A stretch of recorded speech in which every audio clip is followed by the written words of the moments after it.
बीती रात बिपरजॉय तूफान गुजरात के तटीय इलाकों से टकरा गया और तेज हवाओं के साथ कई इलाकों में तबाही लेकर आया। हम द्वारका में हैं और द्वारका में हम इस्कॉन गेट के पास हैं और जगह जगह पर तबाही की तस्वीरें सामने आ रही हैं। खास करके जो पेड़ पौधे हैं उन्हें बहुत ज़्यादा नुकसान पहुंचा है। बहुत सारे जो पेड़ हैं, पुराने पेड़ हैं, वो जड़ से उखड़ गए हैं। जरा इस तस्वीर को देखिए, इतना मजबूत पीपल का पेड़ और ये पूरी तरह से जड़ से उखड़ गया है। बहुत सारे जो घरों के आसपास पेड़ हैं वो जड़ से उखड़ गए हैं और जगह जगह पर बिजली के जो खंभे हैं वो टूट गए हैं। इस तार को देखिए, बिजली सेवा यहाँ पर खंडित है। इस प्रकार से देखिए तार गिरा हुआ है और यहाँ ठीक मेरे सिर के ऊपर देखिए ये बिजली का तार टूट कर गिर गया है। खंभे कई जगहों पर गिर गए हैं। इस इलाके में बिजली नहीं है। जब तक पूरी बिजली बहाली तब तक नहीं होगी जब तक कि ये फिर से दुरुस्त नहीं किया जाता है। आपको सड़कों की तस्वीर दिखाते हैं और ज़रा देखिए इन तस्वीरों को और अनुमान लगाइए कि तेज हवाओं ने और भारी बारिश ने कितना नुकसान किया है। जगह जगह आप देखिए किस प्रकार से तबाही के निशान आपको नज़र आएंगे और ये देखिए सड़क के किनारे बड़े बड़े जो पेड़ हैं वो गिर गए हैं।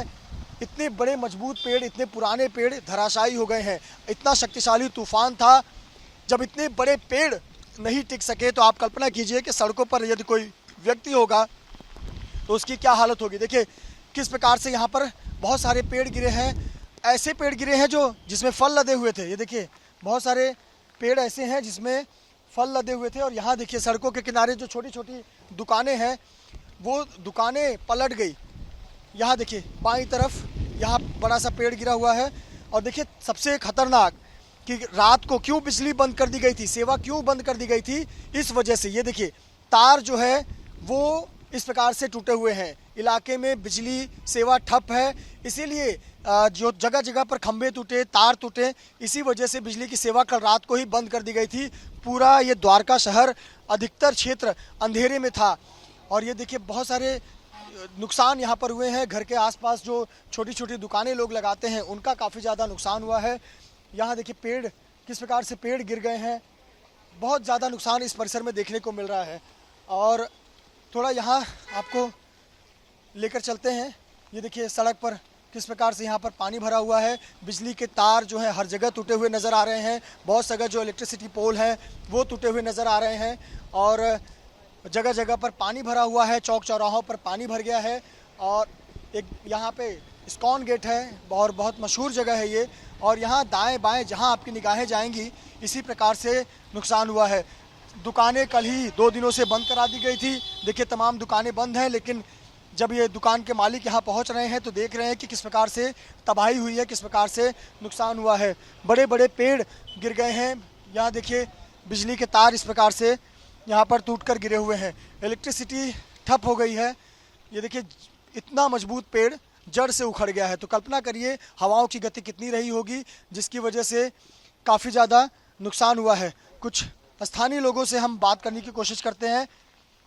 कल तूफान आया, इस इलाके में कितना नुकसान हुआ है, क्या क्या नुकसान हुआ है? बहुत नुकसान हुआ है। उस तरफ का सब वो पतरा, सीमेंट का पतरा उठ गया। हाँ। इस तरफ ये देखो सब पेड़ गिर गया। अच्छा, लाइट कब से नहीं है? इलेक्ट्रिसिटी कब से? भी गिर गया ये दोड़ा। अच्छा हाँ, और कब से नहीं है आपके एरिया में लाइट? कब से नहीं है? 2 दिन हुआ। 2 दिन से? 2 दिन से बंद। लाइट नहीं है। लाइट 2 दिन से काट दिया था? 2 दिन से लाइट काट दिया। अच्छा, किसी की जान भी गई क्या? ऐसा नहीं, किसी की जान नहीं गई, खाली झाड़वा बारवा उखड़ गया। सोलार भी उठ गया सब। सोलार सबके लगे हुए तो वो उड़ गए।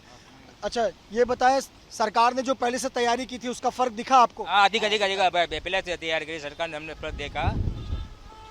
बिल्कुल। तो ये देखिए स्थानीय लोग जो बता रहे हैं कि सरकार की तैयारियां जो थी वो कहीं ना कहीं कारगर साबित हुई, लेकिन नुकसान तो बहुत हुआ है। प्रकृति के सामने किसी की नहीं चलती और इसीलिए इन तेज हवाओं ने काफ़ी नुकसान किया है। मेरे कैमरा पर्सन सचिन शिंदे जो लगातार पिछले 4 दिनों से द्वारका की तस्वीरें दर्शकों तक पहुँचा रहे हैं साइक्लोन से जुड़ी हुई, और आपको आगे लेकर चलते हैं, दिखाते हैं सड़क के दूसरी ओर का क्या हाल है। जो छोटे रोजगार वाले लोग हैं उनको बहुत नुकसान हुआ है। ज़रा देखिए यहाँ सामने छोटी छोटी दुकानें हैं और पूरे छोटी छोटी दुकानें जो हैं, ठेले हैं, रेहड़ी पटरी वाले हैं, उन्हें बहुत ज़्यादा नुकसान हुआ है और सब कुछ यहाँ पर नष्ट हो गया है और काफ़ी नुकसान यहाँ पर देखने को मिला है। दूसरी तरफ यहाँ देखिए बड़े बड़े जो होर्डिंग हैं वो होर्डिंग यहाँ पर गिर गए हैं। अब कल्पना कीजिए कि अगर सड़क पर कोई व्यक्ति होता तो कितना खतरनाक हो सकता था। इसीलिए प्रशासन लगातार लोगों को निर्देश दे रहा था कि लोग घरों से बाहर ना निकलें। मैं जहां पर मौजूद हूं यहाँ पर भी देखिए काफ़ी पानी जमा है, जलभराव है। बारिश अभी भी रुक रुक कर हो रही है, हवा की गति धीमी हुई है, लेकिन तबाही की तस्वीरें हर जगह देखने को मिल रही हैं। यहाँ इस सड़क पर ये आप देख रहे हैं कितना ज़्यादा नुकसान हुआ है। थोड़ा सा ये जो मुख्य सड़क दिख रहा है इस दिशा में हम बढ़ने की कोशिश करते हैं। चूँकि हवा और बारिश का रुख इसी दिशा में है, इसलिए संभव है कि कैमरे के लेंस पर पानी आ सकता है। सचिन, इस तरफ चलने का प्रयास करें। देखिए हम सड़कों पर चल रहे हैं जायज़ा लेने के लिए, क्योंकि बीती रात जब साइक्लोन ने इस इलाके को हिट किया था तब संभव नहीं था कि आकर जायज़ा लिया जा सके। अब थोड़ी हवा की गति धीमी हुई है कल की तुलना में, साथ ही साथ बारिश रुक रुक कर हो रही है, बारिश की गति भी थोड़ी धीमी हुई है। और इसीलिए महत्वपूर्ण है कि अब आपको दिखाएं कि जब साइक्लोन गुजरता है तो उसके पीछे अपनी तबाही की तस्वीरें छोड़ देता है। ऐसी तबाही जो गुजरात के लिए बहुत चिंता का विषय बन सकती थी, फिर भी मानना है अधिकतर लोगों का कि सरकार ने जो हफ्ते भर से तैयारियां कर रखी थी उसका असर ज़रूर दिखा है। किसी की जान नहीं गई ऐसी सूचना है अब तक, तो ये बहुत बड़ी राहत की बात है। लेकिन एक और जानकारी है कि कुछ लोग घायल ज़रूर हुए हैं, किसी को चोट लगी है, हालांकि बहुत गंभीर चोटें नहीं आई हैं। ये देखिए सड़कों पर हम चल रहे हैं मुख्य सड़क पर, और यहाँ देखिए इतने बड़े बड़ी होर्डिंग जो है लोहे की, एल्युमिनियम की, वो यहाँ पर गिर गई है। कल्पना कीजिए कोई व्यक्ति यहाँ पर होता तो उसे कैसे चोट पहुँच सकती थी। होर्डिंग यहाँ पर लगा हुआ था इस दीवार पर, यहाँ, और यहाँ से ये होर्डिंग टूटकर गिर गई है। बहुत सारी छोटी दुकानों को नुकसान हुआ है, वहाँ की तस्वीरें भी आपको दिखाते हैं। आपको बता दें कि बहुत सारे पशु जो हैं वो लापता हुए हैं, बहुत सारे पशु नहीं मिल रहे हैं, ऐसी भी सूचना मिल रही है कंट्रोल रूम को, और बहुत सारे पशुओं के भी मरने की जानकारी है। लेकिन पहले से प्रशासन ने सतर्कता दिखाते हुए पशुओं को भी सुरक्षित जगह पर गौशाला में शिफ्ट किया था, लेकिन कई पशु थे जो सड़कों पर थे, कुछ पशुओं के मरने की भी खबर है। यहाँ देखिए सड़क के किनारे जो लोग रोज़गार लगाते हैं उनको तो बहुत अधिक नुकसान हुआ है। ये तस्वीरें बताती हैं कि इस तूफ़ान से, चक्रवाती तूफ़ान से गुजरात को कितना ज़्यादा नुकसान हुआ है।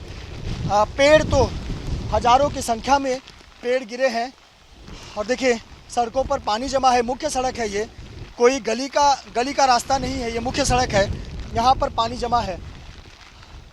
और ये देखिए छोटी छोटी जो रेहड़ी पटरी की दुकानें हैं, वो रेहड़ी पटरी की दुकानें भी किस प्रकार से यहाँ पर क्षतिग्रस्त हो गई हैं। किसी का रोज़गार इस तरह से छिन गया है, क्योंकि अब इसका मरम्मत नहीं हो सकता। तो जो गरीब थे, जिनकी छोटी छोटी दुकानें थी, उनको यहाँ काफ़ी ज़्यादा नुकसान हुआ है। तो ये तस्वीरें बताती हैं कि चक्रवाती तूफ़ान भले ही चला गया हो, लेकिन उसका असर, उसका प्रभाव ज़रूर देखने को मिल रहा है, और इसकी वजह से काफ़ी ज़्यादा नुकसान हुआ है। देखिए बड़े बड़े जो होर्डिंग है, बड़े बड़े होर्डिंग गिर गए हैं। छोटी छोटी दुकानें थी, वो दुकानें पूरी तरह से नष्ट हो गई हैं, बर्बाद हो गई हैं, कुछ बचा नहीं है। देखिए ये मूंगफली की छोटी सी दुकान, और यहाँ सब कुछ यहाँ पर ढका गया था, बांध कर रखा गया था, लेकिन यहाँ काफ़ी नुकसान हुआ है। तो ये तस्वीरें बताती हैं कि चक्रवाती तूफ़ान गुजर जाने के बाद इस इलाके में किस प्रकार से तबाही आई है और इस इलाके में कितना नुकसान हुआ है। कैमरामैन सचिन शिंदे के साथ मृत्युंजय सिंह, ABP न्यूज़, द्वारका।